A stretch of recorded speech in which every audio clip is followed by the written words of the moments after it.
வந்து விடுகிறது. அந்த பெண்மணி வாந்தி இறைச்சி துண்டாக வந்து விடுகிறது. அந்த பெண் சொல்கிறார், யா ரசூலல்லாஹ், நான் சஹருடைய நேரத்தில் நான் இறைச்சிகள் சாப்பிடவே இல்லை, இருந்தும் என்னுடைய வாந்தியில் இறைச்சி வருகிறதே, காரணம் என்னவென்று கேட்டதற்கு கண்மணி ஸல்லல்லாஹு அலைஹி வஸல்லம் அவர்கள் மிக அழகாக சொன்னார்கள், நீங்கள் நோம்பாளிகளாக இருந்தீர்கள், ஆனால் உங்களுடைய நோன்பு எப்படி இருந்தது? பிறரை பற்றி புறம் பேசக்கூடியவர்களாக, பிறரை பற்றி அவதூறு பேசக்கூடியவர்களாக நீங்கள் இருந்தீர்கள். அதன் காரணமாக தான் உங்களுக்கு வயிற்று வலி ஏற்பட்டு இருக்கிறது என்று நபி ஸல்லல்லாஹு அலைஹி வஸல்லம் மிக அழகாக சொன்னார்கள். அன்பானவர்களே, இந்த ஹதீஸிற்கு விளக்கம் சொல்லக்கூடிய அறிஞர் பெருமக்கள் மிக அழகாக கூறுகிறார்கள், நோன்பு என்பது இரண்டு வகை. நோன்பு என்பது இரண்டு வகை. அஸ்ஸௌமு பத்தன், அஸ்ஸௌமு ஜவாரி என்று கூறுகிறார்கள். சௌம் பத்தன், சௌமு ஜவாரி. ஆனால் இன்று அநேக மக்கள் சௌமுல் பத்தன் தான் வைக்கிறார்கள். அதிகமான மக்கள் சௌமுல் ஜவாரி வைப்பதே இல்லை. என்ன சௌம் பத்தன் என்றால்? சில மனிதர் நோன்பு என்றால் பசித்திருப்பது, தாகித்திருப்பது என்று விளங்கிக் கொண்டிருக்கிறார்கள். அதுவல்ல, மாறாக நோன்பு என்பது என்னவென்றால் அவனுடைய கண்களுக்கும் அவனுடைய காதுகளுக்கும் அவனுடைய நாவுகளுக்கும் அவனுடைய ஒவ்வொரு உறுப்புகளுக்கும் நோன்பாக இருக்கிறது. அந்த நோன்புதான் அசலில் உண்மையான நோன்பாக இருக்கிறது என்று அறிஞர் பெருமக்கள் நமக்கு குறிப்பிடுகிறார்கள். அன்பானவர்களே, ஹதீஸ்களை நாம் பார்க்கிறோம்.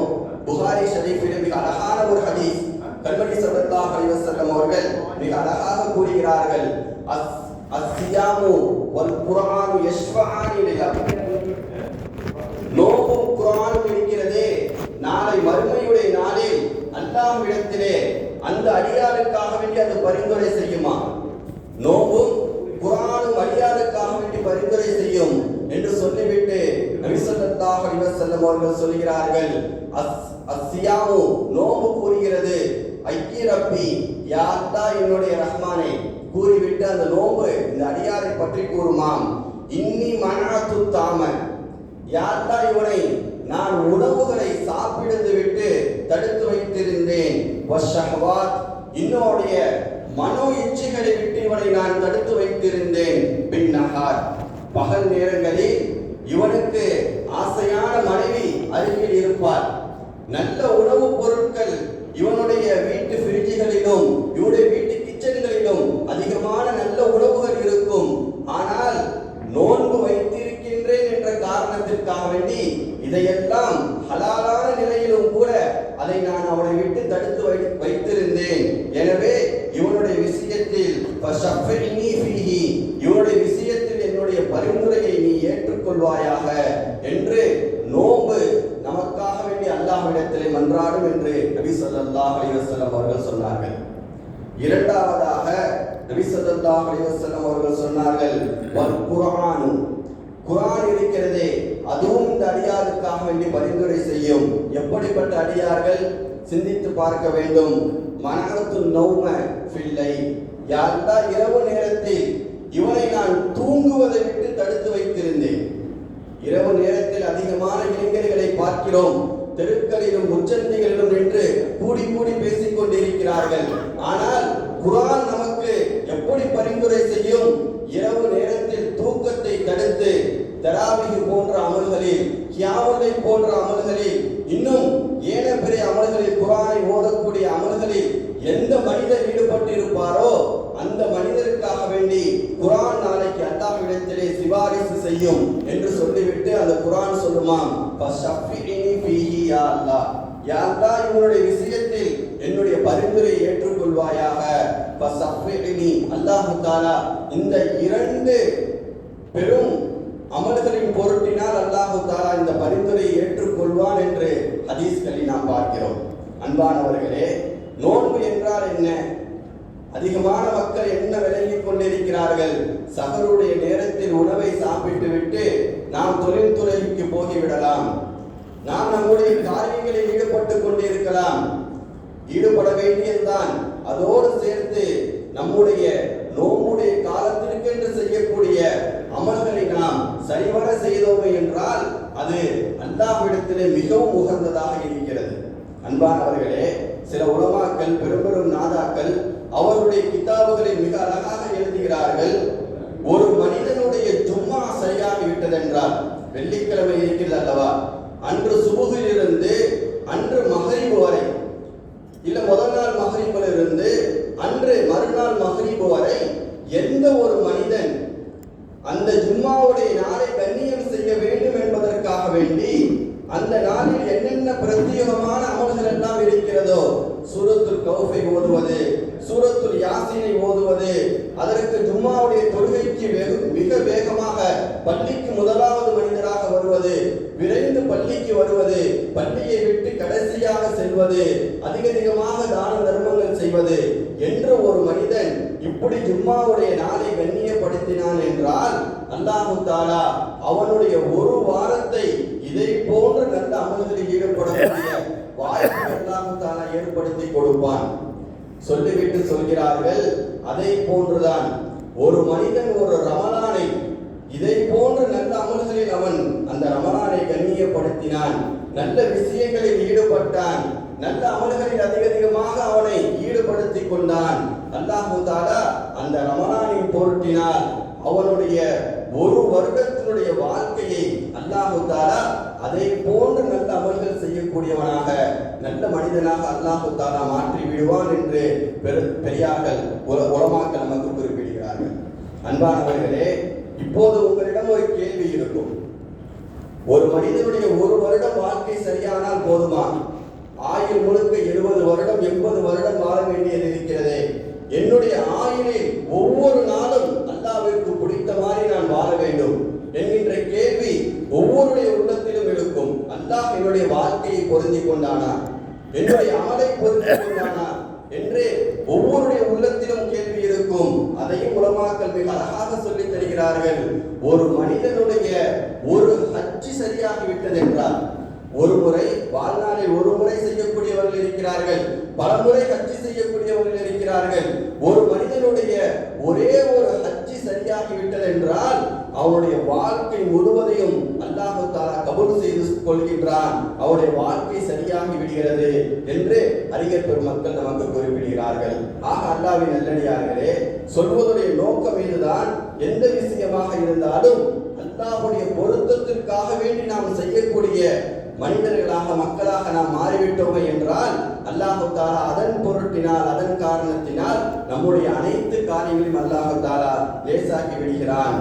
எந்த அளவிற்கு ஹதீஸ்களில் வருகிறது, வைதா ஜாஅ ரமலான, ரமலானுடைய மாதம் வந்து விட்டது என்றால் ஃபுதிஹத் அபுவாபு ஜன்னா, சொர்க்கத்தினுடைய கதவுகள் திறக்கப்படுகிறது, வ உர்லிகத் அபுவாபுன் நார், நரகத்தினுடைய வாசல்கள் பூட்டப்படுகிறது, வ சுஃபிதத்திஸ் ஷயாத்தீன், இன்னும் ஷைத்தானுக்கு விலங்கிடப்படுகிறது என்று நபி ஸல்லல்லாஹு அலைஹி வஸல்லம் அவர்கள் மிக அழகாக ஹதீஸ்களில் சொல்லித் தருகிறார்கள்.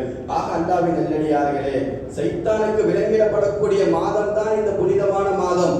இருந்தும் கூட நம்முடைய ஷஹ்வாத்துகள், நம்முடைய மனோ இச்சைகள் நம்மளை தகாத சில காரியங்களில் ஈடுபட சொல்லும், தகாத சில செயல்களில் ஈடுபட சொல்லும். ஏனென்றால் ஷைத்தானை வழிகெடுத்தது அவனுடைய நப்சு தான், ஷைத்தானை வழிகெடுத்தது அவனுடைய நப்சு தான். ஹதீஸ்களில் வருகிறது, வரலாற்றுகளில் வருகிறது, ஷைத்தானிடம் கேட்கப்பட்டதாம், உன்னை ஏன் நீ அல்லாஹ்வுக்கு மாறு செய்தாய் என்று கேட்ட நேரத்தில் அவன் சொன்னான், என்னுடைய பெருமை, நான் எப்படிப்பட்டவன் என்று தெரியுமா? அன ஹலக்து மின் நார் ஹுவ ஹலக்து மின் தீன், நான் மண்ணால், நான் நெருப்பால் படைக்கப்பட்டவன், இந்த மனிதனோ மண்ணால் படைக்கப்பட்டவன், இவனுக்கு நான் எப்படி சஜ்தா செய்வது என்கின்ற பெருமை என்னை ஆட்கொண்டது. ஒரு மனிதனுக்கு பெருமை வருவதற்கு ஆக பெரிய காரணம் இமாம்கள் உலமாக்கள் இருக்கிறார்கள், அவனுடைய மனோ இச்சை தான் அவனை பெருமையை தூண்டிவிடுகிறது.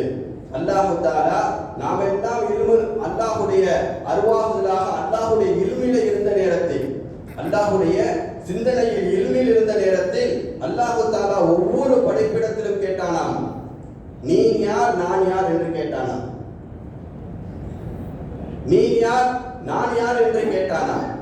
கேட்ட நேரத்தில் ஒவ்வொரு படைப்பும் சொன்னதாம், அன்த ரப்பி அன அப்துக, நான் நீயாகிறவன் என்னுடைய ரப்பாக இருக்கிறாய், நானாகிறவன் உன்னுடைய அடியாராக இருக்கின்றேன் என்று ஒவ்வொரு படைப்பும் சொன்னதாம். ஒவ்வொரு படைப்பும் சொன்னதாம். சொன்ன நேரத்தில் அல்லாஹ் தஆலா இப்படி அனைத்து படைப்புகளும் கேட்ட நேரத்தில் நப்சு மட்டும் சொன்னதாம். நப்சு மட்டும் சொன்னதாம், அன அன அந்த அந்த அப்படின்னு சொல்லிச்சான். நான் தான், நீ தானே அல்லாஹ்வை பார்த்து சொன்னதாம். அல்லாஹ் தஆலா ஒரு 1000 வருடம் நரகத்தில் போட்டு நப்சை பக்குவப்படுத்தினான். தண்டனை அல்ல, அதுக்கு பேர் பக்குவம். அல்லாஹ் பக்குவப்படுத்தினான். இன்னும் ஒரு 1000 வருடம் கழித்து நப்சிடத்திலே கேட்டானாம். நப்சு அப்போதும் சொன்னதாம், அந்த அந்த அன அன அப்படின்னு சொல்லிச்சு. கேட்டுவிட்டு இமாம் கஸாலி ரஹ்மத்துல்லாஹி அலைஹி யஹ்யாவில் ரொம்ப அழகாக எழுதுகிறார்கள். சொல்லப்பட்டது இன்னும் ஒரு 1000 வருடம் அல்ல, 2000 வருடம் அல்லாஹ் தஆலா நப்சை நரகத்தில் போட்டு அதற்கு தேவையான பக்குவங்கள் எல்லாம் கொடுத்த பிறகு 3வது முறையாக நப்சிடத்திலே கேட்டானாம். அப்போது நப்சு சொல்லிச்சான், நீ என்னுடைய ரப்பு, நான் உன்னுடைய அடியார் என்று சொல்லலாம். அதனால் தான் அல்லாஹ் தஆலா இந்த நோன்பை நமக்கு கடமையாக்கி இருக்கின்றான். நம்முடைய நப்சு சரியாக வேண்டும். எப்போது ஒரு மனிதன் கடுமையான பசியில் கடுமையான சில வேதனைக்கு ஆளாக்கப்படுகின்றானோ அப்போதுதான் அவனுடைய ஹகீகத்தை, அவனுடைய உண்மை நிலையை அவன் அறிந்து கொள்ள முடிகிறது என்று இந்த ஹதீஸ், இந்த வரலாறு நமக்கு சுட்டி காமிக்கிறது. ஆக அல்லாஹ்வின் நல்லடியார்களே, நாம் ஆரம்பத்தில் சொன்ன ஹதீஸை போல ரஹ்மத்துடைய பத்தில் நாம் அல்லாஹ் தஆலா நம்மை வீற்றிருக்க செய்திருக்கின்றான். அதிகமாக அல்லாஹ்வுடைய ரஹ்மத்தை, அல்லாஹ் மர்ஹம்னா பி ரஹ்மத்திக யா ரஹ்மர் ராஹிமீன் என்கின்ற இந்த துஆவை அல்லாஹ்விடத்திலே அதிகமாக கேட்க வேண்டும். ரஹ்மத் என்றால் என்ன? விளக்கமான சில விஷயங்கள் இருக்கிறது. சுருக்கமாக சொல்கின்றேன். நமக்கு ஹயாத்தை கொடுத்திருக்கின்றானே, நல்ல வாழ்வாதாரத்தை கொடுத்திருக்கின்றானே, இதுவே மிகப்பெரிய ரஹ்மத்தாக இருக்கிறது. அல்லாஹ்விடத்திலே இந்த ரஹ்மத்திற்கு அதிகமாக நன்றி செலுத்தக்கூடியவர்களாக, அதை இன்னும் அதிகப்படுத்தி கேட்கக்கூடியவர்களாக, அல்லாஹ்விடத்திலே பிரார்த்தனை செய்யக்கூடிய நல்ல மக்களாக அல்லாஹ் ரப்புல் இஸ்ஸத் உங்களையும் என்னையும் ஆக்கி அருள்புரிவானாக. காலம் முழுக்க அவனுக்கு பிடித்த நல்ல அடியார்கள் கூட்டத்திலே அல்லாஹ் தஆலா அனைவர்களையும் சேர்த்து